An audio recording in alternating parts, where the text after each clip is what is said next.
Doctor. Anya Lin blinked at the datapad, a lukewarm synth coffee sloshing in her other hand. An error message glared back in garish magenta: file classification, high alert. Access restricted. Anya sighed inwardly. That meant another trek down the sterile, eternally buzzing hallways, another bout of wheedling the stubbornly bureaucratic AI gatekeeper for clearance. For what? Probably more outdated intel about troop movements or weapon specs.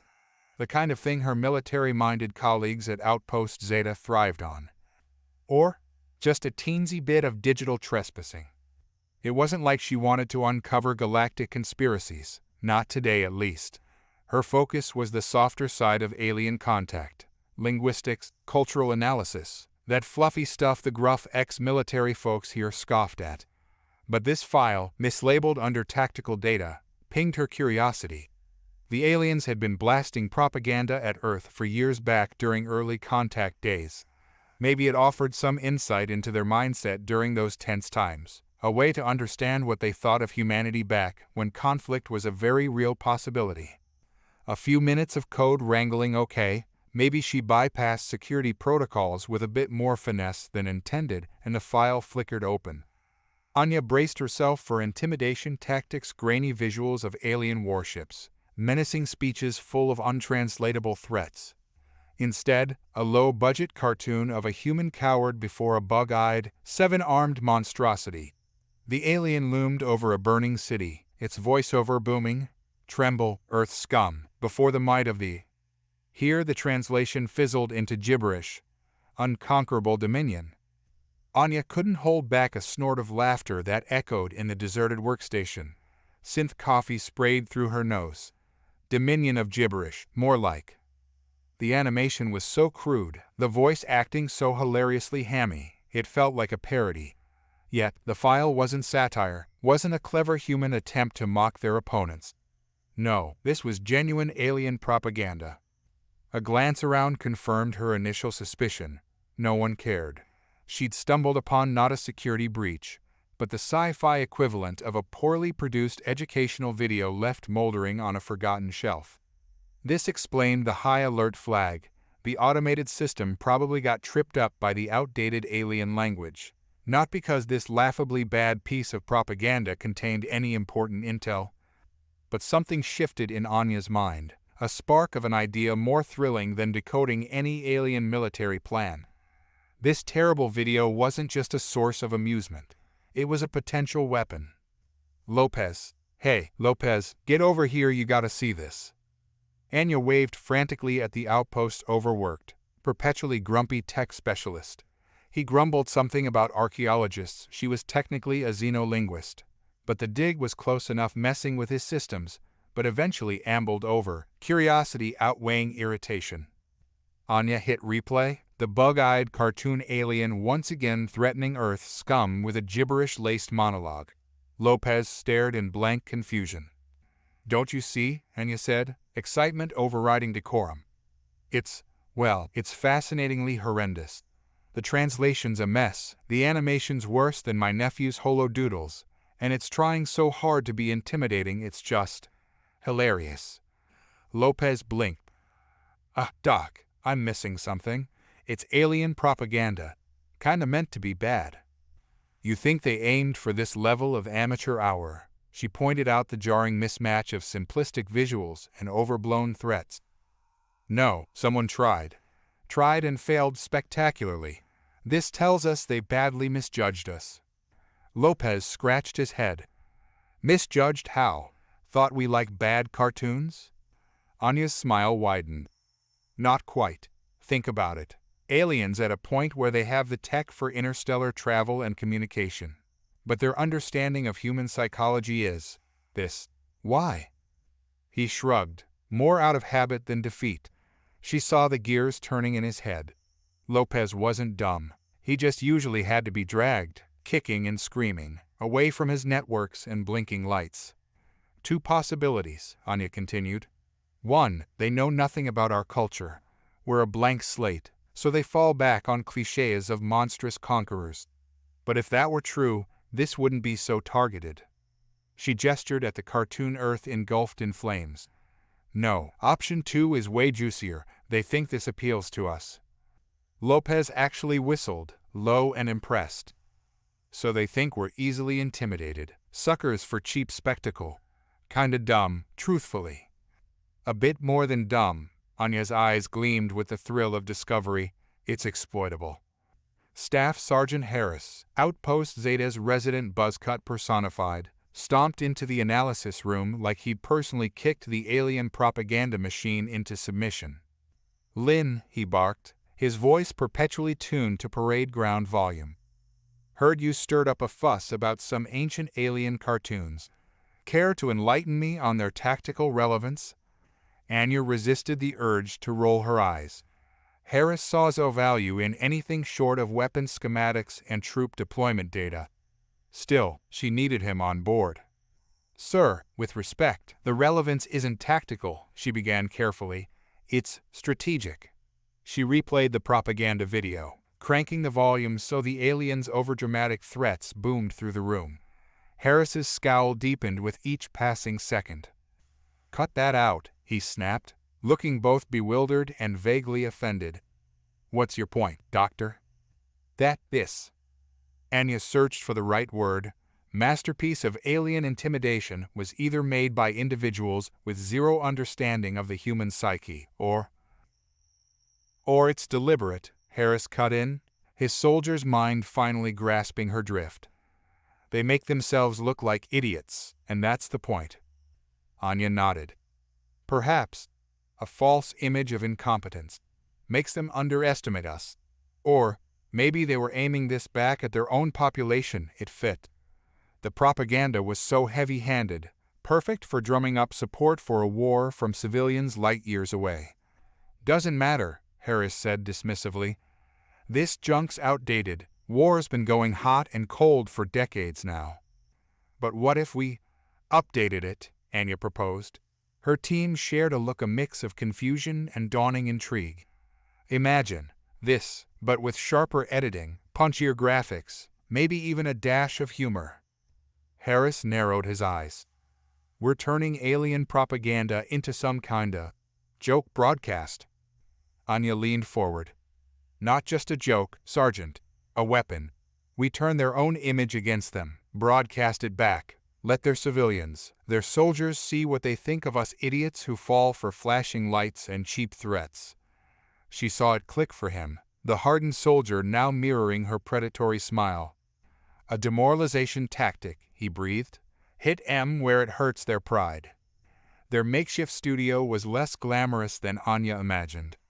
Tech specialist Lopez managed to rig a decent editing setup in a disused storage room, its dusty corners now piled with holoprojectors and salvaged alien tech. Her cast consisted of Ensign Wells, youngest and most theatrically inclined researcher on base, and Private Kim, whose stoic sarcasm was so perfect it wrote itself. Anya, ever the analyst, became their reluctant director. "Let's start with that unconquerable Dominion line," she said, scrubbing through the original propaganda file. "Kim, you deadpan a translation, something less dramatic." Kim smirked. "How about the kinda sorta threatening league of mildly crabby aliens?" Wells snorted, then with a surprising burst of bravado, launched into a cheesy imitation of the aliens' overwrought speech. They spent hours splicing footage, replacing the aliens' roars with goofy sound effects, layering sarcastic subtitles that undercut every bombastic visual. Anya felt a giddy thrill, like she was simultaneously committing a subversive act and pulling the most elaborate prank in galactic history. Later, slumped in her quarters, a flicker of doubt tugged at her.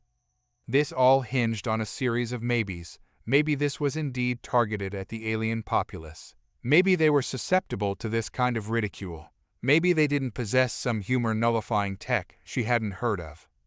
Then she thought of the alien, its bug eyes bulging ridiculously, fire raining down on a cartoon Earth. A laugh bubbled up, breaking the tension. No, she decided, even the most sophisticated civilization would have its share of idiots, its pride ripe for puncturing. Morning found Anya outside the command center, hovering anxiously. She'd sent their first remix uplink into the communications network hours ago. Harris, surprisingly, hadn't ordered her court-martialed.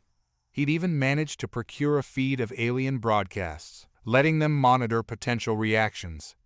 Anya's heart pounded like a war drum as static flickered onto the screen. Alien faces, news presenters with harsh metallic voices. And then it came. Their propaganda clip, their weaponized mockery, sandwiched between reports of some border skirmish. A flutter of alien text splashed onto the screen. Subtitle translation kicked in. Crude attempt at human mimicry. Laughable demonstration of primitive intellect. Anya held her breath, waiting for the outrage, the official condemnation. Instead, a ripple went through the alien presenter. Not fear, but a flicker of confusion. Then, the tight grip on professionalism momentarily broke. A snort, quickly stifled. It wasn't the landslide they'd been hoping for. The aliens weren't suddenly dissolving into laughter and laying down their arms after a single broadcast. But subtle shifts occurred, harder to pin down yet significant nonetheless. There were intercepted transmissions, garbled arguments between what were likely military leaders. Accusations of leaked information, a panicked attempt to pin the blame for the humiliating propaganda on some internal rival faction. Anya was particularly amused by one irate alien commander, ranting about how their soldiers spent more time dissecting human memes than battle strategies. Even more intriguingly, a few days later their scrappy little comms network picked up parodies, crudely reversed versions of their own work, human propaganda clips clumsily re-edited to depict aliens as bumbling fools. Lopez grinned, banging on Anya's workstation door the moment she arrived. "Doc, they're hitting back. Not well," he clarified, as a truly abysmal alien attempt at a meme flashed on screen. But it was clear their gambit had thrown the enemy off balance. Anya spent hours poring over these responses, analyzing the attempts at humor, the insults hurled their way. It offered a bizarrely revealing window into how their enemies perceived humanity: unpredictable, disruptive, capable of turning the tables with unexpected speed. Harris found her huddled over translations, a cup of synth coffee long abandoned. "Well, Doc?" There was a grudging respect in his gruff tone now. "Any insights from the alien comedy hour?" Anya tapped the most poorly constructed alien meme. "More than insights, Sergeant. Potential ammunition. You see, they're doing exactly what we hoped. Reacting out of anger, lashing out in ways that expose their desperation." "So, we keep it up?" A spark of interest had ignited in Harris's usually deadpan stare. "Amplify it," Anya said. "Our original goal was demoralization. Now we make it a two-way street. Get them wasting time combating what they think is serious human propaganda, while we focus on actual strategy." Information warfare wasn't about winning hearts and minds. It was about sowing confusion, and confusion created opportunities. Outpost Zeta was buzzing with a nervous energy Anya hadn't felt since the early days of conflict. With their meme-infused propaganda becoming the surprise hit of the galactic airwaves, the station was suddenly swarming with high-level brass. Generals, politicians, even whispers of covert intelligence operatives, all wanting a piece of the psychological warfare project. A part of Anya resented the intrusion. The way her team's work was now dissected by people who saw strategy, not the subtle nuances of humor they'd honed. Then again, success brought resources. Their cobbled-together studio transformed into something resembling an actual production facility. They even got an off-world consultant, some semi-retired comedian with a history so checkered, Anya suspected he'd spent more time dodging lawsuits than on a stage. Still, the old man had a knack for finding the absurd in the aliens' pronouncements, a way to twist their pompous threats into punchlines. The war, however, didn't adhere to a comedic timetable. Anya would be woken in the middle of the night by reports of attacks, of human forces being pushed back on some frozen moon she couldn't pronounce. It fueled her, made the hours spent meticulously crafting the next viral joke sting with both urgency and a sliver of guilt. Was she, the xeno-linguist with her focus on fluffy concepts, influencing the war more than those devising actual defenses? One evening, Lopez cornered her, his usual cynicism tempered with an odd sort of vulnerability. "Hey, Doc," he mumbled. "Kim got reassigned. Front lines. Says he's sick of being the funny one behind a screen, wants to." Lopez trailed off, then gave one of his uncharacteristic shrugs. Anya felt a cold fist clench around her heart. She tried to focus on their work, the latest alien press conference ripe for mockery. But Kim's dry voice commentary now echoed in her head, undercut by the stark possibility she might never hear it live again. "We started this," Anya said, more to herself than to Lopez. "To avoid this. To win without." "Without getting our hands dirty?" Lopez scoffed. "Look around, Doc. We got into this mess when they decided we were the joke. Ain't no way to make something as ugly as war funny for everyone involved." They received the transmission labeled Top Urgent in the dead of night. Not a tactical directive, not an intercepted enemy communique, but a formal alien broadcast addressed directly to human leadership. Anya found herself hustled into the makeshift command center, now smelling faintly of fear, sweat, and stale coffee. The generals looked grim. The ever-jovial comedian consultant was noticeably absent. The feed sputtered to life, revealing not a military hardliner, but an alien Anya vaguely recognized as some sort of spokesperson, their image grainy, but the translator spitting out the message with crystal clarity. "Cease your disruptive broadcasts. These insults to our culture and attempts to undermine our war effort are an act of galactic aggression." The alien droned on, the threats veiled behind a facade of stiff formality. But the subtext was clear. They weren't laughing anymore. Anya met Harris's eye. She couldn't tell if she saw satisfaction or a flicker of something close to worry. "Negotiations," Anya whispered, more out of disbelief than actual expectation. "Surrender demands." "More likely," Harris muttered back. The higher-ups erupted into a flurry of debate. Capitulate, show of strength, and tactical withdrawal were thrown around, terms Anya barely understood amidst the strategic jargon. And then, surprisingly, a quiet voice cut through the noise. "What if we don't stop?" Every eye turned toward Anya. If the situation were less dire, the absurdity of the xeno-linguist being the focal point of a potential galactic incident would have been, well, maybe a touch funny.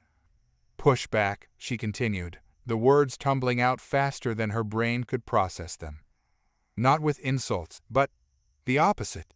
Show them we don't fear their empty threats, we pity them. Make our broadcasts somber." She pictured their usual ridiculous skits replaced by scenes of grim devastation their conflict had wrought, not on some distant planet, but on Earth. Couple that with earnest pleas for peace in the aliens' own language. It was a tonal whiplash, and a risky one. But after months of treating their enemy like a cosmic clown, reminding them of the real, bloody consequences was the most shocking move yet. The shift was unsettlingly quick. Anya went from being the architect of mockery to the voice of somber reason. They dialed back the humor, replaced the meme-infused skits with stark visuals of conflict's aftermath. Cities shattered not by cartoon lasers, but in a way achingly familiar to any human watching. Her team protested, arguing it was a surrender of their strongest weapon, a sign of weakness. But Anya couldn't shake the image of Private Kim, his sarcastic smirk forever frozen on some distant battlefield. "We shock them with sincerity," she reasoned, even as doubt gnawed at her. Would the aliens see this as a pathetic plea, or a glimpse of the humanity behind the propaganda? Harris, of all people, surprised her by backing the decision. "Giving the enemy what they expect never did us much good," he rasped, a rare hint of something beyond cold strategy in his voice. The aliens responded, not with counter-accusations, but silence.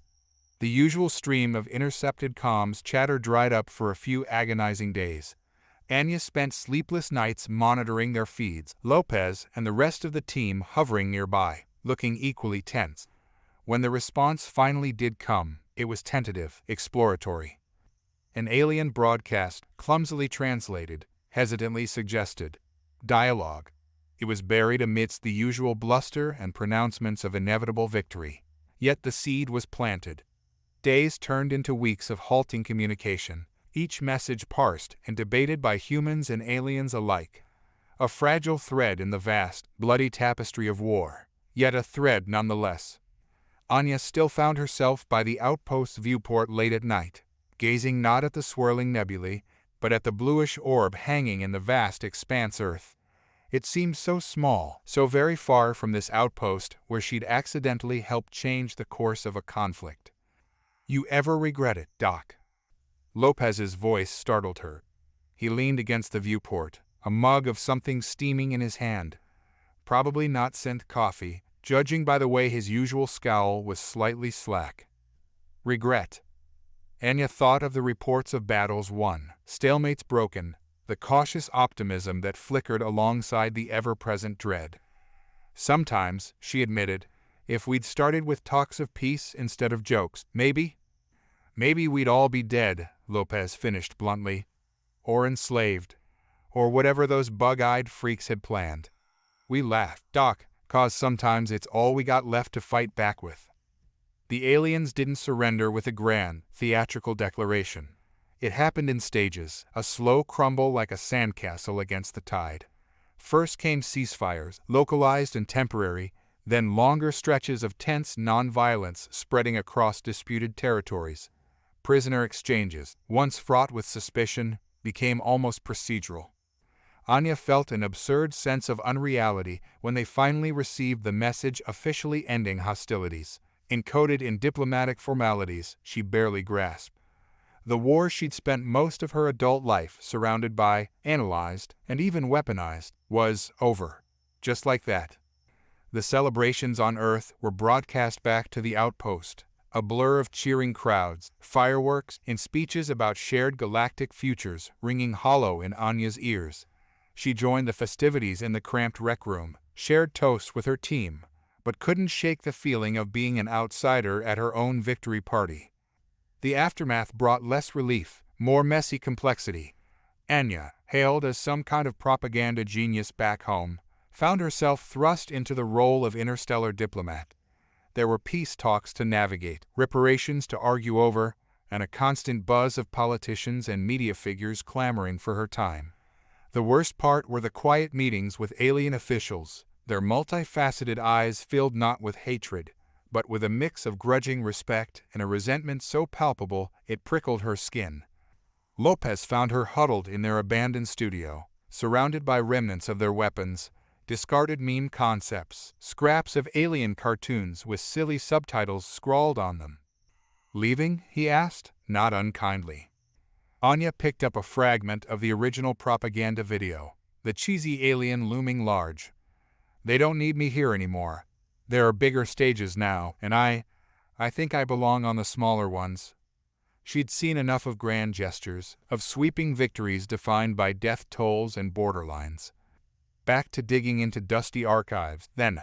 Lopez gave a half-smile. Anya nodded. Finding the stories they don't put on billboards or victory broadcasts. Reminding folks, us, them, she gestured at the alien figure frozen on the screen, that under the heroics and the hate, we're all kinda ridiculous. The transport shuttle felt cramped after the sprawling corridors of the outpost. Anya had requested a posting far from the spotlight of Earth or the diplomatic battlefields of the new peace. Her destination was a backwater research station orbiting Proxima Centauri, forgotten by both humans and aliens during the war. Her new colleagues were an odd assortment. A botanist obsessed with potentially poisonous alien flora, a surly astrophysicist with a beard as untamed as his theories about space-time, and a perpetually bewildered AI barely upgraded since the early days of space exploration. Anya fit right in. Their initial skepticism melted away once Anya mentioned her role in the now infamous propaganda war. She found herself bombarded with questions, not about strategy, but the absurdity of it all, the best alien insults they'd reworked, the accidental translations that became viral hits, the outtakes she thankfully never had to release for public consumption. And so, her evenings that would have been spent analyzing the fragile peace treaties were instead filled with laughter in the cramped mess hall. They told stories of the time the botanist accidentally fertilized an alien cactus with disastrous results, of the astrophysicist miscalculating a supply shipment trajectory, and of the time Anya herself had a diplomatic incident sparked by a translation glitch, turning the word negotiation into something approximating mating ritual. One night, fueled by surprisingly potent fungus wine the botanist had concocted, Anya found herself on the station's observation deck. Proxima Centauri, a red dwarf, bathed the viewport in a dim crimson light, the unfamiliar constellations a jumbled mess to her Earth-accustomed eyes. "They say," the astrophysicist began, his gruff voice softer, almost hesitant, "that red light makes things look different, reveals hidden truths and all that." Anya thought back to the glaring lights of the outpost, the harsh flicker of alien broadcasts, the way the whole galaxy seemed focused on a conflict fueled by misunderstanding. Different doesn't mean better, she mused. Sometimes, a thing just looks plain ridiculous, no matter how you illuminate it. She didn't just mean the war, but the echo of it, all the victories achieved through absurdity, the peace built on the foundation of insults slung across the cosmos. The universe, it turned out, had a twisted sense of humor, and perhaps, Anya thought, that was the most important lesson their little propaganda war had taught, a lesson she'd continue to explore. One dusty translation and accidental alien mating ritual miscommunication at a time. Anya's morning routine wasn't glamorous, analyzing soil samples from a stubbornly barren alien moon. Wrangling data from the malfunctioning telescope, the astrophysicist blamed it on space gremlins. Anya swore it was just bad coding, and deciphering the indignant squawks of the resident parrot-like creature, the botanist insisted on treating as a research assistant. Then came the transmission, throwing her meticulously planned day into chaos. It wasn't a military alert or diplomatic summons, but something far more unexpected. An interview request from a popular galactic documentary network. The topic: the Proxima Centauri meme queen, from war hero to accidental humorist. "Absolutely not," Anya declared, much to the botanist's amusement. "They'll make a laughingstock of this station, twist it all into some feel-good story about the healing power of jokes." "Could be worse," the astrophysicist mumbled from behind a tower of malfunctioning sensor arrays. Beats being remembered solely as the architects of mass ridicule. Point taken, Anya conceded, but that familiar restless feeling was back. The war, her role in it, felt like a half-healed wound, manageable, but with the ability to flare up at the slightest provocation. The documentary, with its light-hearted angle, felt exactly like that kind of provocation. Still, she knew refusing outright would only pique their interest more. After a tense consultation with her team, who were, annoyingly, more enthusiastic about the opportunity than she was, Anya agreed to a strictly limited interview. With conditions: no reenactments of the propaganda skits, no digging into her personal life, and absolute veto power over the final edit. The documentary crew descended upon their humble station like an overly colorful comet. Anya, who wore field researcher beige with the pride of a warrior's armor most days, felt absurdly out of place amidst their sleek cameras and effortlessly fashionable tech. The interviewer, a bubbly alien with a mane of iridescent scales, was either a consummate professional or found Anya's thinly veiled hostility amusing. Probably the latter. The interview was scheduled for the observation deck, a calculated move by Anya. She hoped the cluttered stacks of astrophysical charts and the botanist's unruly collection of alien plant specimens would distract from her own discomfort. Yet, with the cameras rolling and lights making her squint, she felt uncomfortably exposed. "So, Dr. Lin," the interviewer trilled, "the galaxy knows your name. But tell us about the person behind the propaganda. How does a xeno-linguist become a meme master?" Anya resisted the urge to grimace. "Meme master," she repeated flatly, "feels a little reductive. Our work aimed for strategic disruption, not viral fame." "But it did go viral," the interviewer pressed, scales shimmering with enthusiasm. "That first remix, the one with the dramatic alien and the silly explosion sound effects classic. What was your inspiration?" Anya took a measured breath. No matter how she phrased it, the core of the story was inherently ridiculous. Honestly, spite, maybe, and a realization that our enemy had such a profound misunderstanding of human psychology. Their attempts at intimidation were, well, laughable. And you used that laughter as a weapon, the interviewer prompted. A tactic, Anya corrected. One born of necessity, not some grand philosophical stance about the power of humor. She refused to let this narrative become a heartwarming tale of the plucky humans who giggled their way to victory. The hours stretched on as they meticulously dissected the propaganda. Anya fielded questions about translation choices, the process of remixing the visuals, and the evolution of their strategy from mockery to the calculated sincerity. At one point, she found herself hunched over a datapad, debating the comedic cadence of alien death threats with an absurdly focused documentary crew. Humor is a strange beast, she admitted wryly. It depends on shared context, exposing absurdity, highlighting the unexpected. Things get lost in translation, even across star systems. The botanist burst into Anya's quarters, her usual cheerful demeanor replaced by wide-eyed agitation. You have to see this, she panted, shoving a datapad into Anya's reluctant hands. It's everywhere. The datapad flickered to life, not with the expected documentary trailer, which Anya still dreaded, but something far more bizarre. The video was grainy, the subtitles glitchy, but there was no mistaking the scene. It was one of their late war broadcasts, the ones infused with somber pleas for peace. Except, now the serious tone was undercut with exaggerated cartoon sound effects, clumsy pratfalls edited over the images of devastation, and Anya's own earnest words dubbed over with a comically squeaky alien voice. What in the 7 galaxies, Anya muttered. This wasn't just mockery. It was a wholesale transformation of their carefully crafted message into a cosmic farce. I ran it through every translator I could find, the botanist said, her eyes a mix of horror and fascination. Seems to have originated somewhere in the old alien territories, and it's spreading fast. Anya felt a cold fist of dread settle in her stomach.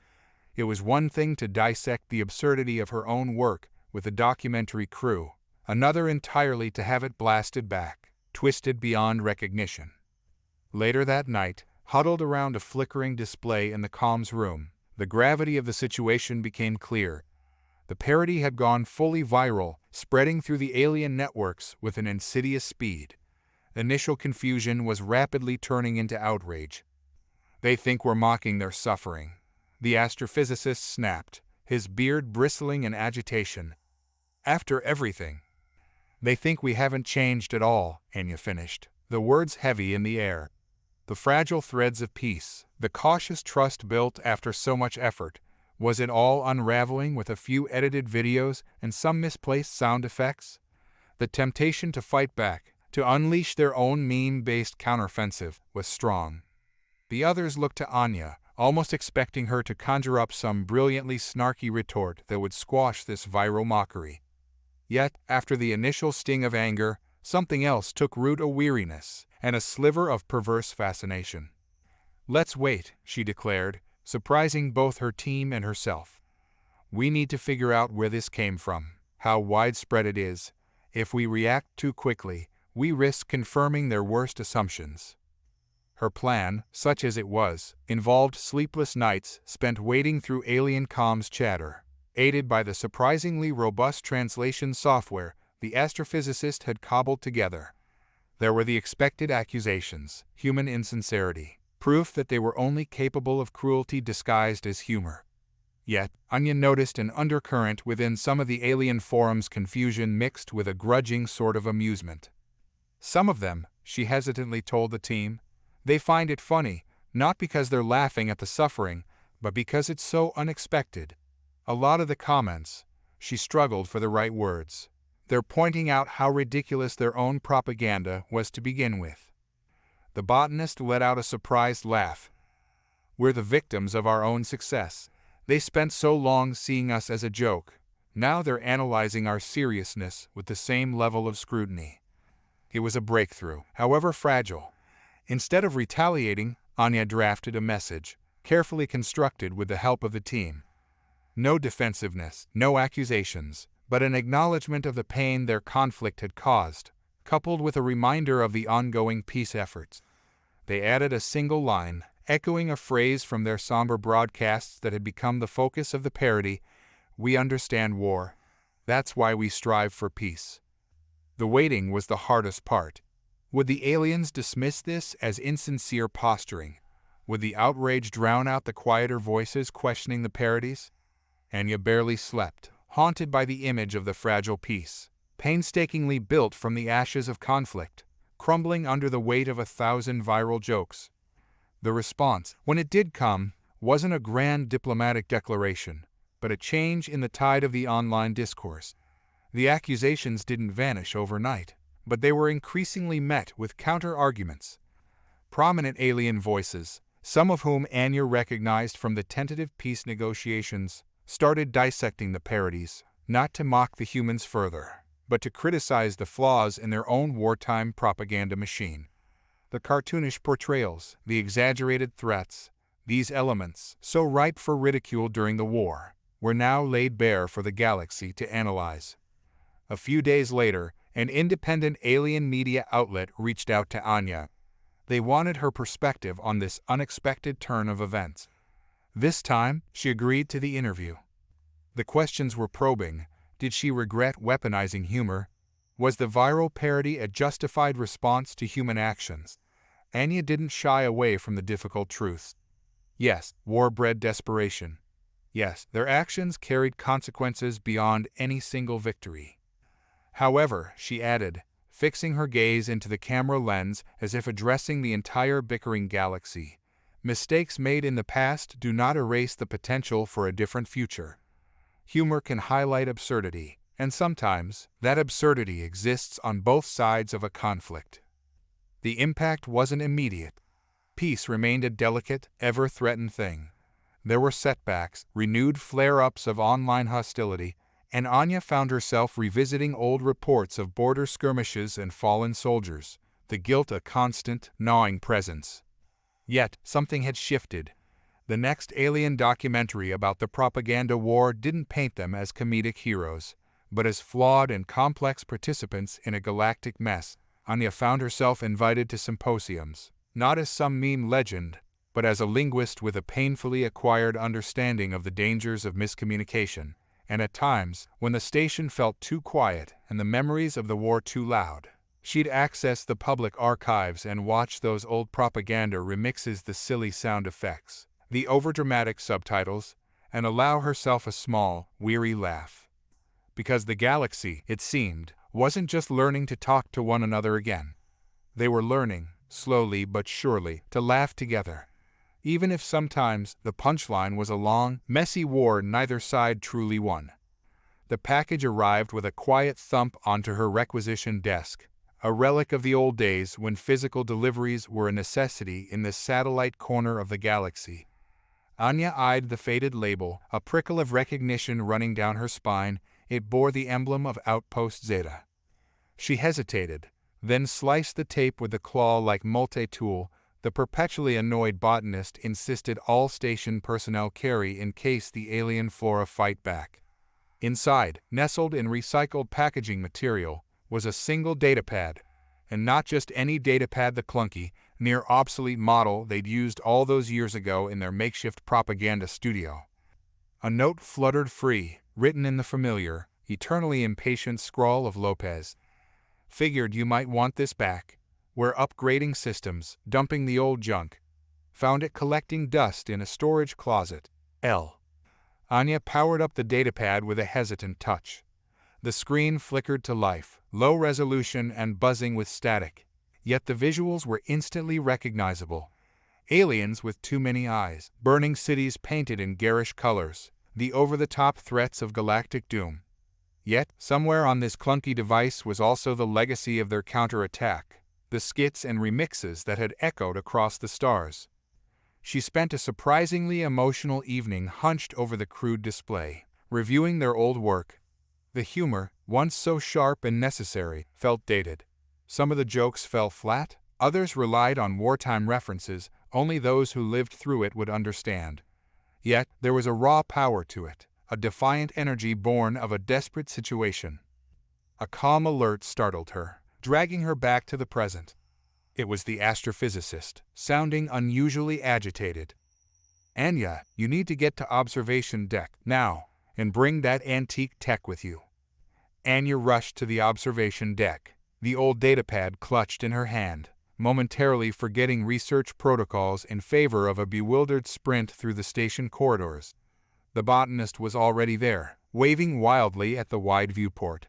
The astrophysicist, usually as stoic as the nebulae he studied, was jumping on the spot with uncharacteristic enthusiasm. "What in the name of all the moons?" Anya trailed off as she reached the viewport.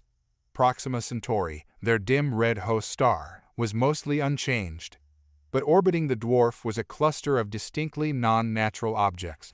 Ships. And not just any ships, if her years spent analyzing alien broadcasts hadn't failed her. "Those are," she fumbled for the right word. "The dominion of kinda sorta threatening." "Mildly crabby aliens," the botanist supplied, her eyes wide. "Looks like they finally upgraded from cartoon tech." It was absurd, a scene ripped straight from the ludicrous propaganda she had once helped dismantle. Yet, here they were, sleek alien warships hanging in orbit around their unremarkable human station. She fumbled for her comm device. Surely Earth, the outpost command, someone had been alerted to this bizarre development. Then a message crackled through the comm system, not in the harsh cadence of military communications, but in halting, heavily accented standard galactic. "Greetings, residents of Proxima Centauri Station. Dr. Anya Lin, we wish to parley." A collective gasp echoed through the observation deck. All eyes were on Anya, a mixture of confusion and a wary sort of hope flickering in their eyes. And just like that, a decade of relative obscurity vanished. She, the linguist, the reluctant propaganda architect, was once again thrust to the forefront of a potential galactic incident. The datapad in her hand felt heavier now, a relic of a different kind of first contact. "Tell them," she began, then paused, choosing her words carefully. "Tell them we welcome the chance to upgrade our dialogue." The aliens, it turned out, weren't conquerors intent on revenge, but something far more perplexing: history buffs. Word of the propaganda war, of the human counteroffensive fought with memes and satirical subtitles, had become a galactically famous case study of, well, the galaxy couldn't quite agree on the terminology. Some called it brilliant strategic communication, others denounced it as disrespectful mockery, while a growing subculture of alien comedians argued it was the greatest example of absurdist humor in recent history. The leader of the alien delegation, a multi-legged creature whose translator struggled adorably with slang, explained that their species had gone through a period of intense self-reflection following the war. Turns out, the dominion of mildly crabby aliens thing hadn't been a bad translation after all, more a reflection of their overly inflated propaganda machine. "We wish to." The alien hesitated, then barreled on with a surprising vulnerability. "Learn from your mistakes, and, perhaps, from the humor you wielded."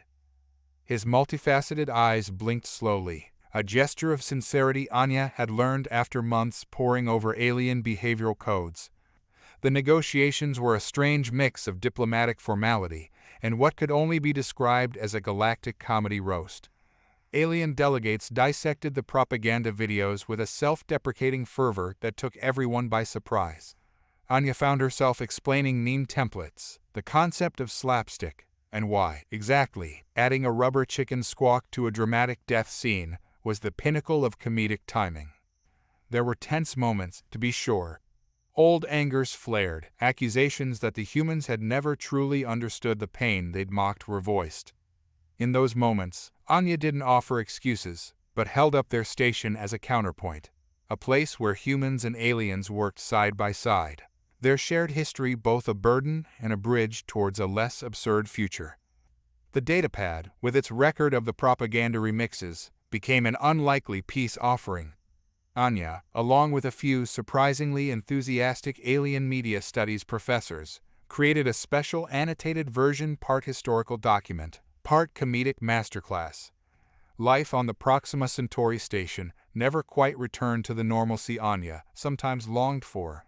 Their accidental role in galactic history made them a focus of study, a pilgrimage site for alien diplomats, aspiring comedians, and documentary crews who were, mercifully, less intrusive than their wartime counterparts.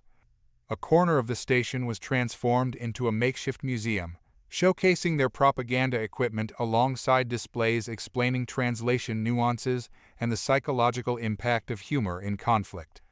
The botanist who shamelessly capitalized on her brief brush with fame started giving guided tours, her lectures a fascinating mix of scientific rigor and anecdotes about accidentally weaponizing aggressive space fungi. Anya retreated from the spotlight as best she could. Her days were filled with the usual work, deciphering ancient alien texts, aiding with delicate cross-species research collaboration, trying to convince the astrophysicist that his latest theory about a sentient black hole probably wouldn't trigger a universe-ending catastrophe. Yet, even in the quiet moments, the legacy followed her.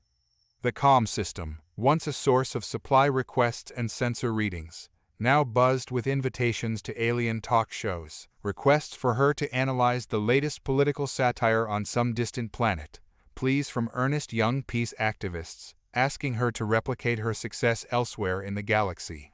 She politely declined most of it. One evening, after a particularly long day spent dealing with a diplomatic incident caused by a mistranslated food review, Anya found herself drawn back to the observation deck. The red glow of Proxima Centauri reminded her of the night the documentary crew had descended, unknowingly throwing her carefully ordered life back into chaos. Somewhere out there, in the vast uncaring cosmos, other wars might be raging, other propaganda machines churning out fear and absurdity. She could try and help, could spread her hard-won lessons about the double-edged sword of humor. Or she could remain right here, deciphering ancient scrolls and leaving the grand, galactic stage to those who craved it. Because sometimes, she realized, the most profound act of defiance wasn't crafting the perfect comedic counterattack, but choosing the quiet, choosing the stubbornly unremarkable life dedicated to understanding, rather than shouting over the void. After all, the universe was absurd enough on its own. It didn't always need her to add to the chaos. The knock on Anya's quarters door wasn't the usual tentative tap of a junior researcher seeking her opinion on a translation, nor the botanist's boisterous announcement of a potentially interesting new alien plant specimen. The knock was sharp, precise. It spoke of military efficiency. With a sigh, Anya disengaged from the ancient alien poem she'd been deciphering and opened the door. A young officer, her human uniform crisp in contrast to the station's utilitarian style, stood at attention. "Dr. Lin?" The officer's voice was all business. "Urgent communication from Outpost Zeta Command. Requires your immediate attention." A decade might have passed, but it seemed some echoes of the past refused to fade entirely. Anya followed the officer, her curiosity laced with a familiar knot of dread. Had some new conflict erupted? Was there another propaganda machine in need of dismantling? The comms room crackled with a tension Anya hadn't felt in years. Yet, it wasn't Lopez's grim face or a panel of worried generals that greeted her on the screen. It was a child human, maybe about 10 years old, eyes wide with a strange mix of excitement and determination. "Dr. Anya Lin?" The child's voice was high and clear, cutting through the static. "My class, we're studying the propaganda war. And well, my teacher said no one understands how you did it better than you." The child took a deep breath, cheeks flushing slightly. "We want to make a funny video. Stop the fighting." The video feed flickered, showing a classroom filled with children. Human, alien, some species Anya didn't immediately recognize. Their teacher, a harried-looking but undeniably hopeful human woman, hovered in the background. "They live on a colony, near a disputed border," the teacher explained, stepping into the frame. "The news is constantly full of tension, threats. They wanted to do something, some way to push back." Anya felt a flicker of that old, defiant energy. "Push back with what?" she asked. "Jokes? Memes?" The child who'd first spoken up piped up again, determination eclipsing their nervousness.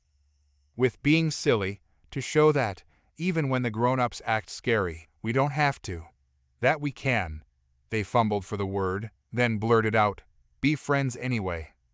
And just like that, Anya was swept into a whirlwind of earnest childish enthusiasm, alien translation mishaps, and agonizing debates over the comedic value of a farting space llama. The galaxy swirled with wars and treaties, yet here, in this cramped comms room, the next generation fumbled their way toward a different weapon. Not one of mockery or strategic brilliance, but of simple, stubborn silliness. It was a beautiful, ridiculous kind of hope, and for the first time in a long while, Anya Lin allowed herself to laugh alongside them. The station intercom, usually reserved for supply updates or warnings about the botanist's latest experiments gone slightly awry, crackled to life. Anya paused her analysis of a recently unearthed alien philosophical treatise, expecting another urgent summons or the announcement of visiting dignitaries. Instead, something unexpected spilled from the speakers, a cacophony of childish giggles, alien squawks that could only be described as amused, and what sounded distinctly like a polka rendition of a popular wartime propaganda anthem. Confused and vaguely alarmed, she abandoned her research and hurried towards the source of the commotion. The station's central recreation area had been transformed. The utilitarian space, normally filled with weary researchers hunched over datapads, was now a riot of color and joyous chaos. Human and alien children, supervised by a mixture of bewildered and enthusiastic adults, were engaged in what could only be described as a galactic pillow fight. Feathers, recycled packaging material, and some of the botanist's less dangerous glowing fungi filled the air. Someone had rigged a projector to display images onto the far wall. Anya recognized it immediately, her old propaganda remixes, complete with silly sound effects and even sillier subtitles, played alongside clumsily edited alien counterparts. The children erupted in laughter at every exaggerated battle scene, every over-the-top alien threat punctuated with a squeaky cartoon noise. Lopez, a scowl permanently etched on his face, stood at the edge of the gleeful chaos, a datapad clutched in his hand. He didn't look annoyed, merely resigned. Anya caught his eye, raising one eyebrow in a silent question. "The brats," he grunted with a hint of grudging admiration, "downloaded the entire archive from the exhibition. Figured all that screaming and death threats needed a kid-friendly upgrade." Anya watched the children, a mixture of species who, only a generation ago, would have been born into a war. Now, they turned that war into a pillow fight, the propaganda fueling their laughter rather than their fear. Her legacy, it seemed, had taken a turn even she couldn't have predicted. The propaganda war, the absurd virality of it all, wasn't just a historical footnote anymore. It had been absorbed, repurposed, its inherent ridiculousness embraced rather than just dissected.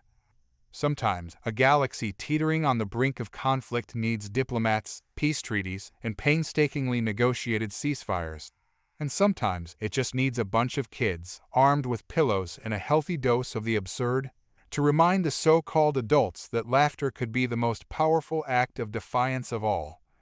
Anya leaned against the viewport, the familiar dim glow of Proxima Centauri bathing her face in reddish light.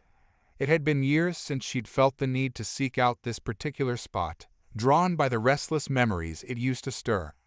Now, there was a calmness to it, the station's steady hum a comforting backdrop to her thoughts.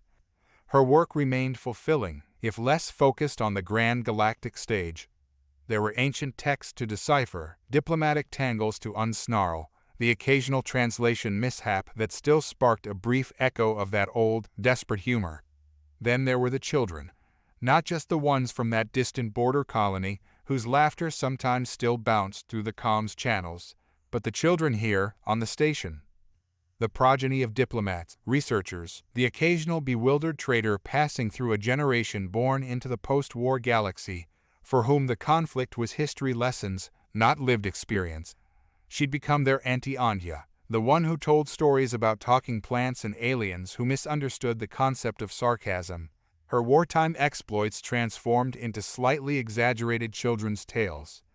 A small hand tugged at her sleeve. Anya turned, a smile softening her features. One of the botanist's daughters, a whirlwind of energy barely contained in a small human form, stared up at her with wide eyes. "Auntie Anya," the child announced with unwavering seriousness, "we need your help. There's, like, a big misunderstanding in the playground, and, well, Timmy said only you can fix it, because you talk to aliens and stuff." Anya fought back a chuckle. The playground squabble was probably less a galactic incident and more about who got to use the malfunctioning anti-grav slide first. Still, with a wink and a promise to return for another round of alien folktales later, she allowed herself to be led away. Yes, the galaxy was still a messy, complicated place. There were new conflicts brewing, old alliances fraying, and the threat of absurdity always lurking at the corner of even the most carefully negotiated peace treaty. But here, in the microcosm of their little station, amidst the squabbling children and the potential discoveries waiting within weathered alien scrolls, Anya built her own kind of peace. It wasn't the flashy legacy she'd never wanted, yet held a quiet kind of power. The universe would always have its wars, its propaganda, and its grand speeches about heroism and sacrifice that echoed through the void. Anya's battleground was smaller, her victories less likely to be remembered in history books. But they were victories nonetheless fought with patience, understanding, and the occasional well-timed joke that transcended the messy complexity of language, war, and the vast, uncaring absurdity of it all. The station buzzed with a different energy than the usual flurry of research. A communications blackout had swept through a remote sector, leaving outposts and colonies eerily silent. It wasn't unprecedented space weather disruptions. Even the occasional pirate activity could result in such occurrences. Yet there was an undercurrent of unease, fueled by whispers of outdated codes and interference patterns that reminded some of the older crew members of the war days. Anya felt a familiar clench in her stomach. She'd hoped to leave the specter of conflict firmly behind. Yet her fluency in archaic communication protocols suddenly thrust her to the center of the response efforts. It began mundanely enough, deciphering garbled distress signals, tracing potential sources of the blackout, reassuring concerned relatives whose loved ones were stationed in the affected area. Then, an encrypted message broke through the silence. The encryption was ancient, the kind Anya hadn't encountered since first parsing those war-era propaganda broadcasts. A name flickered on the screen, a name from the dusty archives, a long-dead alien general, notorious for his cruelty and his role in spreading terror through misinformation. Someone, or something, was playing a dangerous game. Was it a rogue AI, dredging up tools from a bygone era? A new power seeking to sow chaos by mimicking the tactics of old? Or perhaps, a terrifyingly unlikely possibility, a remnant of the old regime, lurking in the shadows, itching to reignite the flames of conflict.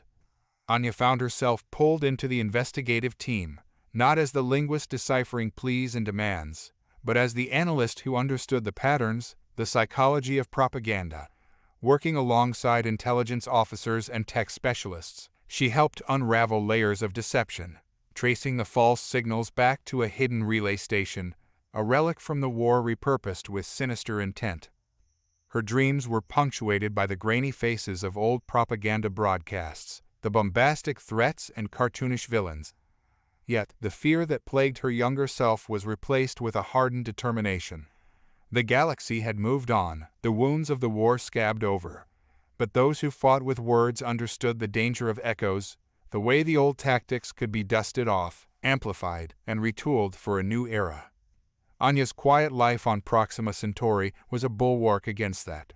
Not a place of grand speeches and galaxy-shattering battles, but of painstaking code-breaking, the steady pursuit of knowledge, and teaching a group of boisterous children how to discern truth from cleverly packaged lies in an increasingly noisy universe. The discovery of the hidden relay station is hailed as a victory. Anya, for her pivotal role in unraveling the deception, is pulled back into the limelight briefings with the higher-ups, consultations with concerned galactic powers, and even cautious speculation about a coordinated attack utilizing old propaganda tactics to destabilize the region. It's heady, and for a flickering moment, she feels a spark of that old wartime energy, the sense of purpose in those high-stakes moments. Yet, the celebratory atmosphere fades quickly, replaced by a cold realization. The disruption, while contained, is not an isolated incident. Similar patterns of archaic code manipulation and misinformation bubbles appear in other sectors of the galaxy. Intelligence reports paint an unsettling picture: fragmented extremist groups, some with ties to the old regime, some driven by new, hard-to-grasp ideologies, are adopting and experimenting with these outdated tactics. The propaganda is less cartoonish now, more insidious. It thrives on the fringes of communication channels, preys on existing distrust, and exploits cultural divisions the peace treaties never truly bridged. Rather than a singular enemy to mobilize against, Anya faces an amorphous threat, a chilling echo of the conflict she helped end. The galaxy has moved on technologically, politically, but in some dark corner of the collective consciousness, the old playbook, the manipulation, the fear-mongering, the simplification of complex issues, is being weaponized again. Her expertise is in demand, but this time it's not about crafting witty comebacks or meme warfare. Anya finds herself on advisory boards, analyzing modern propaganda, dissecting its techniques, and helping develop counter-narratives not built on mockery, but on reminding the galaxy of the hard-fought lessons from a war no one wants to repeat. It's exhausting, frustrating work. There's no clear victory in sight, no single dismantled broadcast marking success. Anya aches for the relative simplicity of her research station life, the decipherment of old texts feeling far less burdensome than untangling the toxic threads of misinformation threatening to erode a fragile peace. Yet, she persists. Because if the war taught her the power of absurdity as a weapon, the aftermath has honed her understanding of nuance. She fights not with the flashy brilliance of her youth, but with a hard-earned wisdom, guiding diplomats through linguistic landmines, patiently reminding the jaded politicians of the dangers of oversimplification, and hammering one message home: they're trying to make us the joke again. We fought too hard to laugh along. This relentless resurgence of old threats pulls Anya towards a decision that feels both inevitable and counterintuitive. The requests for her presence on distant councils and committees grow increasingly insistent. High-profile think tanks focused on information warfare want her analytical mind. Political leaders seek her insights to craft counter-messages. There's even the constant buzz of media speculation about her becoming some sort of galactic anti-propaganda ambassador. It all feels wrong. Grand-scale strategy was not her forte, and the clamoring voices demanding a centralized response clash with her instincts. One evening, amidst a flurry of urgent comms and another garbled transmission hinting at escalating tensions, Anya slips away. She returns to the observation deck, seeking the calming red glow of Proxima Centauri.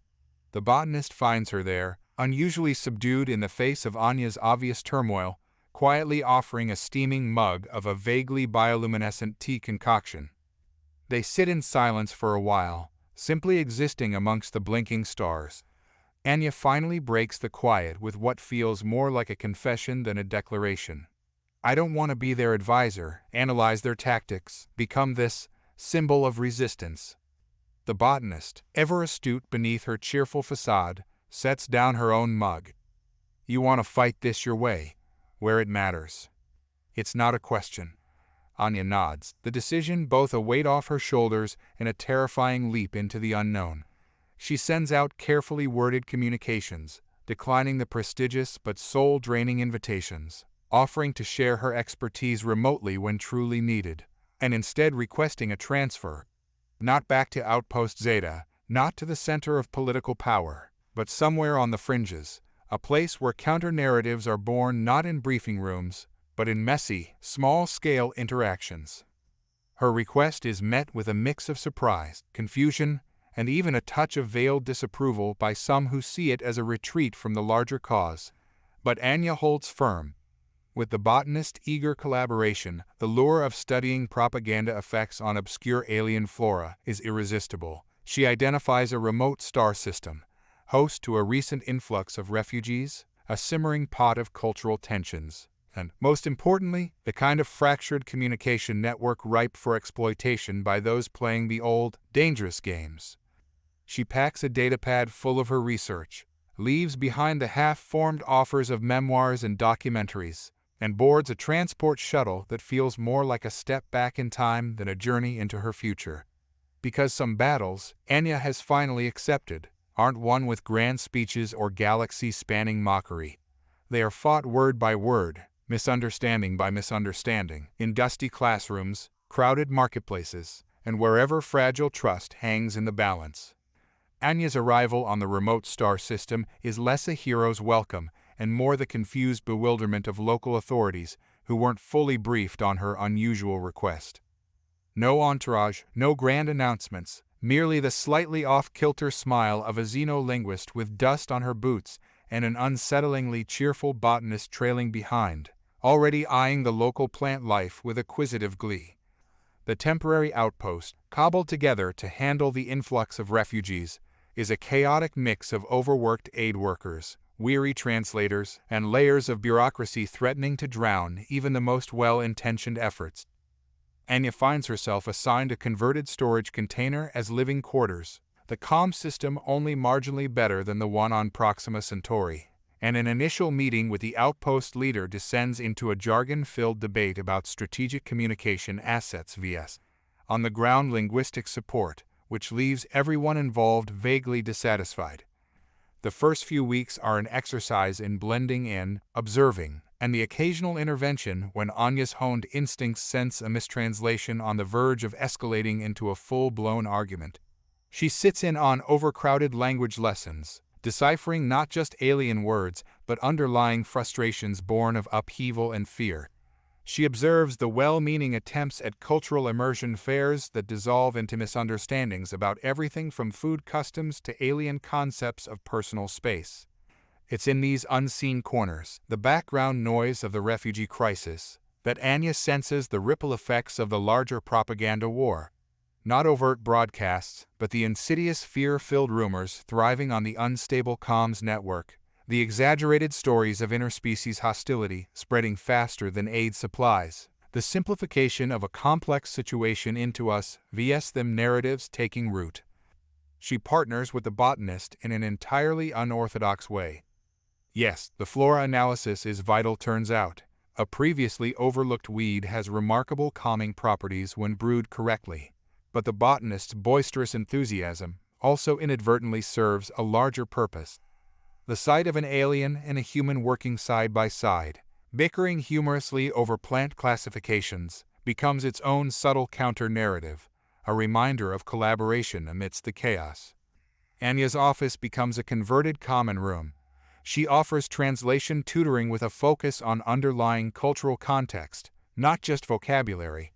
She dissects the latest inflammatory rumor doing the rounds, not to mock it, but to show how it echoes the old propaganda techniques. Her war-era notoriety resurfaces, but in twisted form. She's not the meme queen anymore, but the propagandist whisperer, part mythical bogeyman, part grudgingly acknowledged resource when fear-fueled rhetoric gets out of hand. There are no miraculous victories. Integrating refugees, overcoming long-held interspecies prejudice, these are generational fights. Anya's battleground is smaller, her wins less likely to be reported on the galactic news. A tense standoff averted, a group of children laughing together across a language barrier, a local leader cautiously embracing nuance in their next public address. Yet, it feels profoundly right, because wars may be started with grand broadcasts, but peace is built one painstaking conversation at a time. Time passes in that unique rhythm of an isolated community where the urgency of the moment overshadows the larger galactic clock. Anya falls into a routine, a blend of research and the scrappy, hands-on work of fostering communication in a fractured society. Yet, the outside world hasn't forgotten her, and the echoes of her past continue to ripple outwards. The summons arrives, unexpectedly formal amidst the stream of local supply requests and updates on the botanist's progressively riskier botany expeditions. Anya is requested to appear virtually, thankfully before a prestigious galactic committee on, and she has to hold back a grimace, emerging information warfare threats. She braces herself for stuffy academics, out-of-touch politicians, and the kind of strategy debates that leave her feeling both frustrated and profoundly out of her depth. And yes, elements of those are present, but there's a shift in tone as well. Citing her on-the-ground experience, the committee members ask pointed questions not about manipulating narratives, but understanding them, tracing their origin, and discerning between organic discontent and deliberate manipulation. Anya doesn't offer easy solutions or promises of swift victories. Her report is filled with anecdotes, the time she spent an entire night deciphering archaic insults to broker a truce during a trade dispute fueled by a mistranslation. The youth group who took the techniques she taught them to turn harmful disinformation memes back on themselves, diffusing the fear-mongering with a dose of absurdist humor. The seasoned politicians look unconvinced, and a few of the experts on strategic messaging barely hide their disdain for her small-scale approach. However, others lean in, brows furrowed not in displeasure, but in a dawning realization. The focus shifts from crafting the perfect counter-propaganda to understanding vulnerability, the cracks in the system where the old tactics take root and thrive. Leaving the virtual hearing, Anya feels not the satisfaction of swaying powerful figures to her side, but a cautious sense of the tide turning. The galaxy is starting to grasp what she has learned through hard experience. Fighting propaganda isn't solely the realm of high-tech warfare or snappy counter-slogans. It's about the slow, unglamorous work of fostering communication, bridging understanding, and giving people the tools to recognize when they're being manipulated, even with the best of intentions. Word of her address spreads beyond the committee. Requests trickle in from other outposts, mirroring the tensions she witnesses daily. A struggling colony school asks for resources tailored to teaching children critical thinking in a fear-saturated information environment. A weary comms officer from a border world stumbles upon her old research on propaganda and reaches out, desperate for tools to combat the demoralization broadcasts seeping into his isolated station. Anya's quiet war continues, fought not on a galactic stage, but within classrooms, in cluttered comms rooms, and alongside the unlikely alliance of a botanist obsessed with potentially poisonous alien moss. Because while the powerful debate strategy and responses, someone needs to rebuild trust, one conversation at a time. Someone needs to keep reminding the galaxy that sometimes the most potent weapon against the echoes of the past is the stubborn, messy, human capacity for connection. The remote outpost, once a temporary waypoint for those uprooted by circumstance, begins to change. The shift is gradual, woven into the everyday lives of those who find themselves calling this place home, whether by choice or necessity. It's in the shared laughter as children of different species, aided by Anya's patient guidance, stumble through a collaborative translation of a storybook. It's in the heated, multilingual debate about the best use of a newly donated hydroponics system, where what begins as tense distrust transforms into grudging compromise and the first shared meal grown on once alien soil. The botanist, in her endless pursuit of the strange and potent flora, gains an unlikely following amongst local healers. The knowledge exchange is hesitant at first, filled with mistranslations and suspicion. But gradually, there's a sharing of remedies, techniques, and a growing database of cross-species pharmacological wisdom scribbled on tattered datasheets. The outpost's once sterile medical bay becomes a place where the scent of unfamiliar herbs mixes with the antiseptic tang, a tentative symbol of new potential. Anya's makeshift office in the converted common room transforms into its own nexus. It's where an exhausted aid worker seeks help deciphering the cultural nuances behind a stalled supply negotiation, where an anxious parent asks how to broach the online misinformation their child has stumbled into, and where a group of frustrated young leaders, struggling to find their voice amidst the cacophony of their new home, begin to discuss what it means to create their own narrative.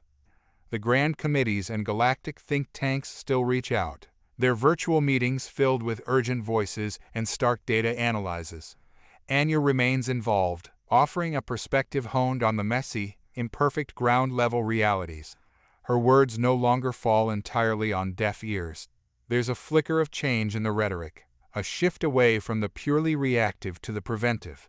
Funding for education initiatives, investment in translator training programs, and a grudging acceptance that combating propaganda isn't just about better slogans, but better understanding. News reaches her from the Proxima Centauri station, a child, inspired by the slightly garbled retellings of her propaganda war exploits, had turned an online bullying incident into a hilarious series of memes, diffusing the vitriol with absurdity. Lopez, with the exasperated fondness only he could muster, reports a spike in research into humor in conflict resolution. Even the documentary network hesitantly circles back with a far less exploitative proposition that Anya, after some negotiation, cautiously joins a collaborative analysis of how propaganda both ignites and reflects societal fractures. Her role has gone beyond analyst, translator, or reluctant warrior. Anya, without ever fully intending to, has become a symbol not of mockery or brilliance, but of resilience, of the fight against the absurdity that threatens to tear them apart. She won't win the war on propaganda single-handedly or with any swift, glorious victories. But perhaps that realization is the greatest victory there is. The ripple effects of Anya's work extend outward, gaining an unanticipated, organic momentum. She never sought to create a movement, but movements have a way of finding their instigators. It starts small. Aid workers from other outposts, burned out by the constant struggle of communication breakdowns, seek out her advice. She doesn't offer them a textbook, but resources tailored to their specific struggles, her own field notes filled with messy observations and hard-won lessons. An interspecies youth theater troupe, born from her collaboration with a young teacher struggling to reach traumatized students, finds viral fame for their absurdist retelling of an ancient, fear-mongering myth, the laughter echoing far beyond their small world. Anya is invited to advise on a groundbreaking, underfunded education initiative teaching critical thinking and recognizing manipulative narratives through immersive simulations. The program is ambitious, messy, and the results are debated hotly in academic circles. But the children who emerge from their history classes not with lists of battles memorized, but with an understanding of how stories can be weaponized, represent a different kind of victory for Anya. News reaches her of a group on an isolated mining colony who've dubbed themselves the propagandist whisperers.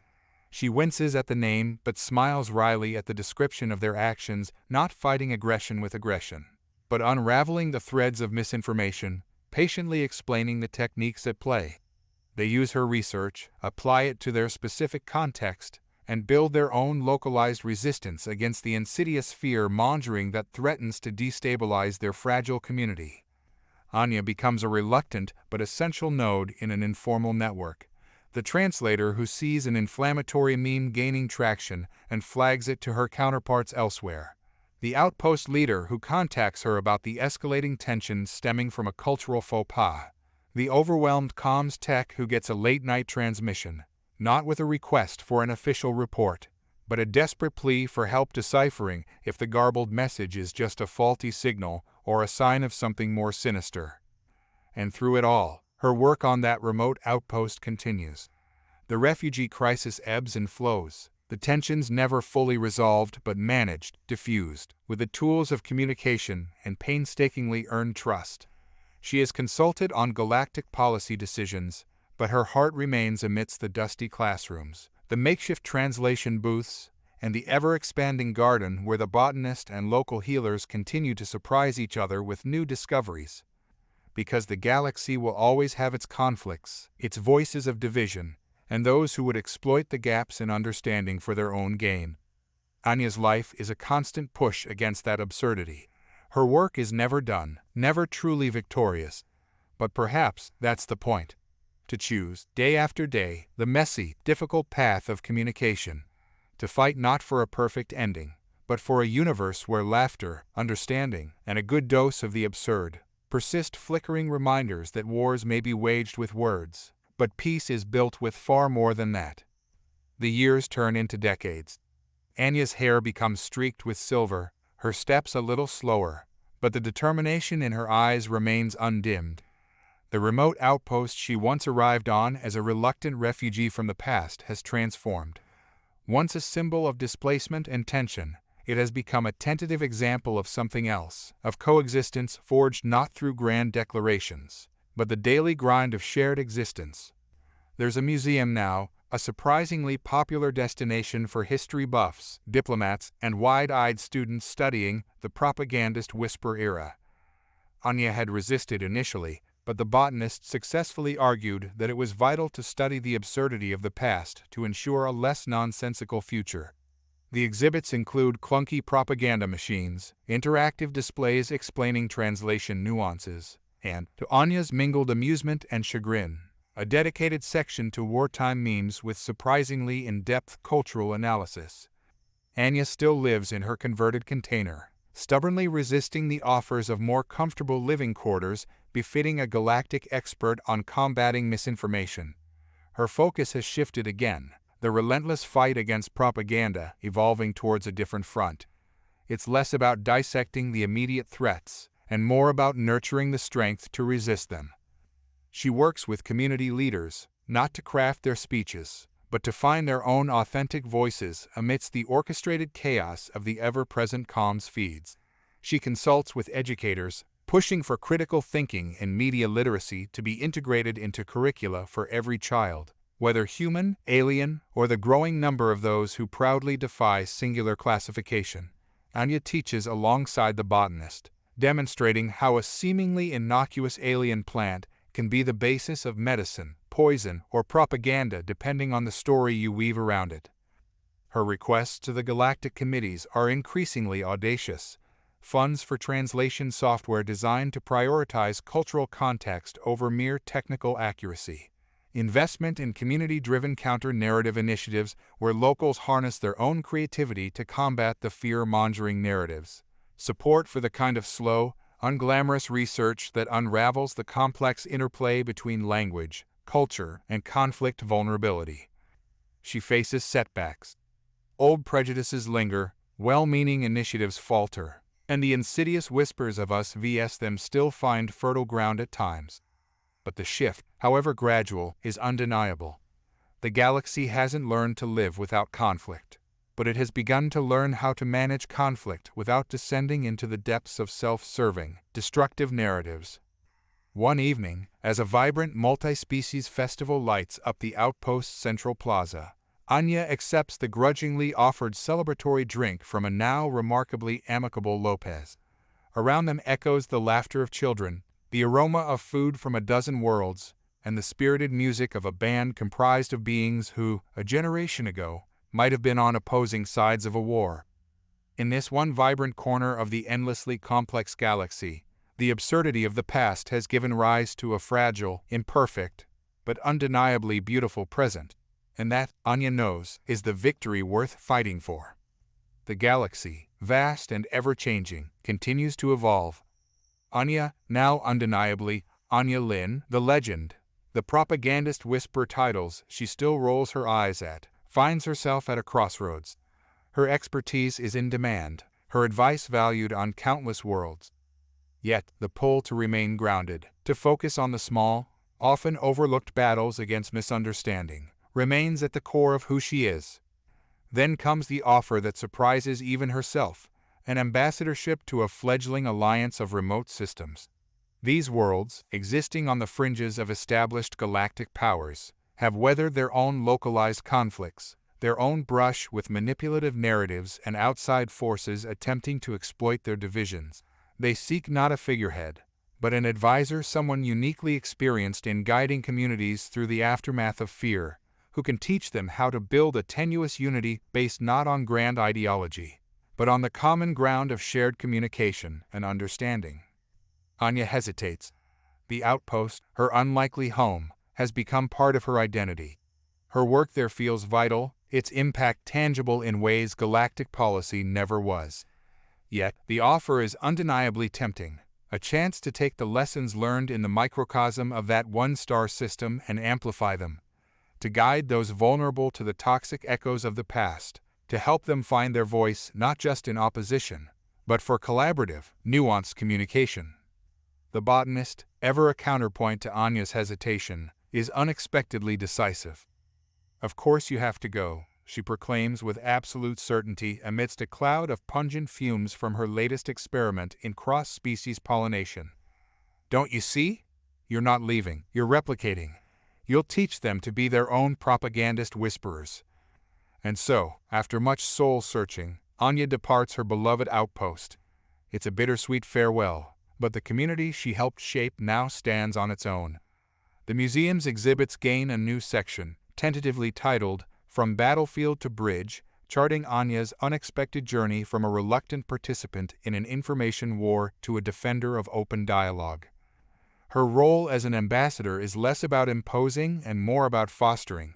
She travels star systems, sharing her hard-earned knowledge. The messy reality of fighting propaganda on every level, from the grand pronouncements to the whispers in local marketplaces.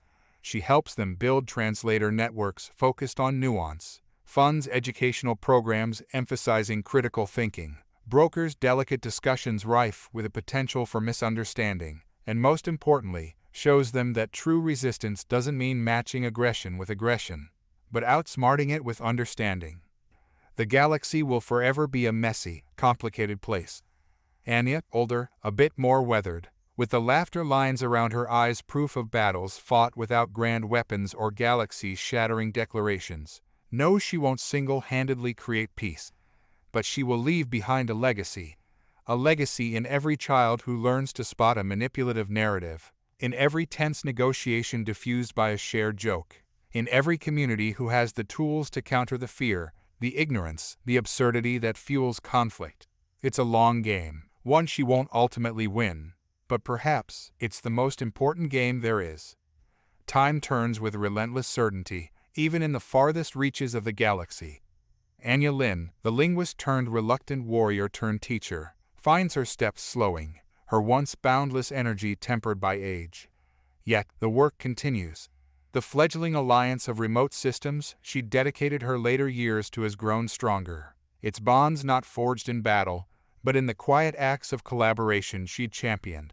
She witnesses firsthand what she'd always believed, that unity can be built word by word, across translation interfaces, through a shared laugh at a misunderstood idiom, within the pages of a cross-species history textbook that dares to acknowledge the flaws of all sides.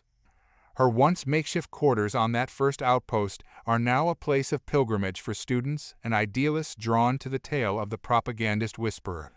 She returns occasionally, finding its vibrant energy and clashing cultures a grounding reminder of where her journey had begun. The museum continues to expand, its interactive exhibits a testament to both the absurdity she'd helped unravel and the slow, hard work of building resilience against it. The faces change, the technology evolves, but the core lessons remain. Yet, even amidst her legacy built on communication and fostering understanding, Anya's own past, that accidental foray into the heart of a propaganda war, remains a point of contention within academic circles and galactic bureaucracy. Some call her a hero, her wartime exploits mythologized. Others, uncomfortable with the messiness of her methods, dismiss them as unsustainable tactics born of desperation. Anya finds an odd sort of peace in this. Her greatest fear had not been of death or destruction, but of losing herself to that all-consuming war machine. Resisting easy labels, refusing to become a pawn even in her victories, is the final act of defiance against the conflict that shaped her. She is not an icon to be placed on a pedestal, but a flawed and often frustrated pioneer, her work a constant uphill battle with no clear endpoint. In the quiet hours, alone on the observation deck of an unfamiliar space station, or while tending to the hybrid alien plants she's taken to cultivating, Anya sometimes relives those chaotic years. There's a flicker of the young woman thrust onto the galactic stage, the desperate urgency, the humor born of necessity. Then, she thinks of children, generations removed from the conflict, performing a history lesson as an absurdist puppet, show the villains rendered so ridiculous they lose their power. She pictures a translator on a world she once advised, patiently untangling a knot of miscommunication before it fuels a border skirmish, and she allows herself a small, weary smile. The universe will always have those ready to exploit, to divide, to reduce the complex into the simplistically terrifying. But it will also have its translators, its teachers, its humorists, its quiet gardeners nurturing the seeds of understanding. Anya Lin's war is finally over, yet her legacy isn't one of enshrined victory. but of kindling those countless small acts of resistance. Because sometimes the most profound acts of defiance aren't shouts or explosions or brilliant strategic maneuvers. They're the stubborn choice, made every single day, to listen, to learn, and, when all else fails, to face down the vast, uncaring absurdity of it all with a stubbornly raised eyebrow, and perhaps just a hint of a smile.